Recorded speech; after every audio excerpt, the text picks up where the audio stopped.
Hi guys, my name is Maddie Glenn, and today I'm going to be introducing our project, Nourishing the Future.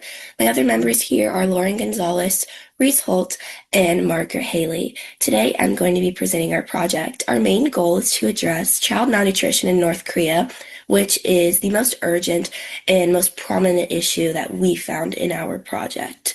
So I'm going to explain what the problem is, who's most effective, and how our program aims to reduce preventable illness and mortality among young children. So, child malnutrition. Child malnutrition in North Korea is super prominent. North Korea faces chronic and widespread food shortages, and young children are the main vulnerable group.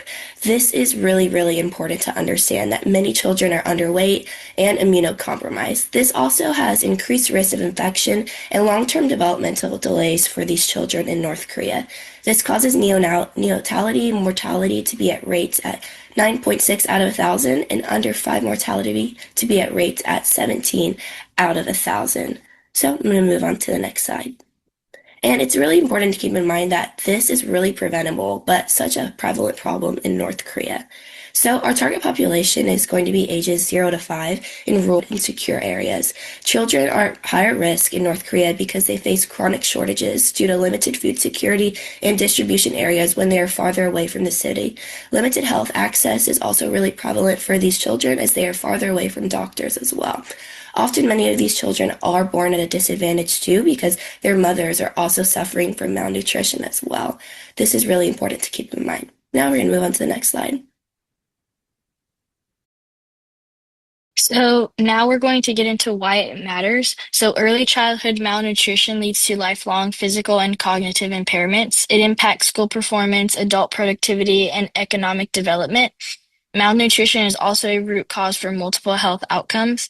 So stunted growth and impaired growth, cognitive delays such as brain development, attention span, memory loss, and long-term learning skills.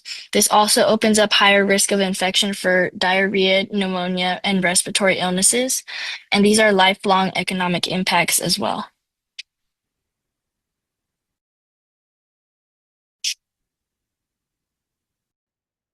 Now that we understand the broader issue, this slide explains why our specific intervention is the right fit for North Korea's situation. One of the biggest challenges is that the factors causing malnutrition, like inconsistent food access, long travel times to clinics, and limited caregiver guidance, are all happening at the same time.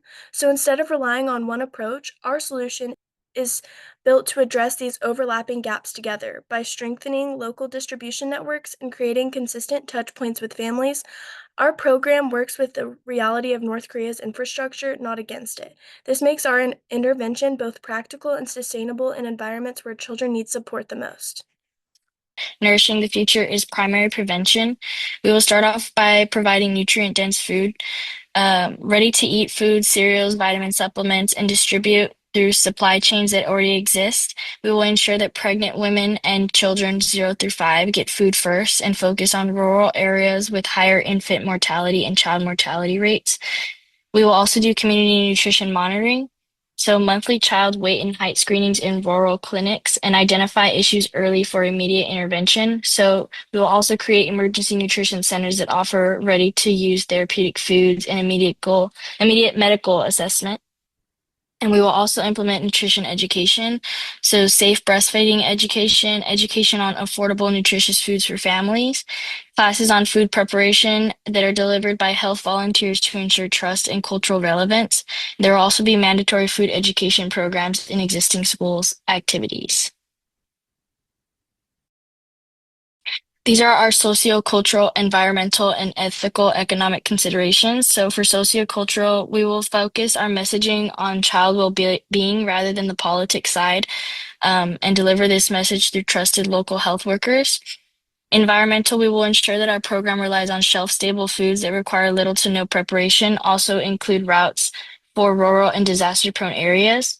For our ethical consideration, we will ensure that equitable distribution of food regardless of social class and avoid collecting identifiable data that could endanger any families. And protect them from government surveillance.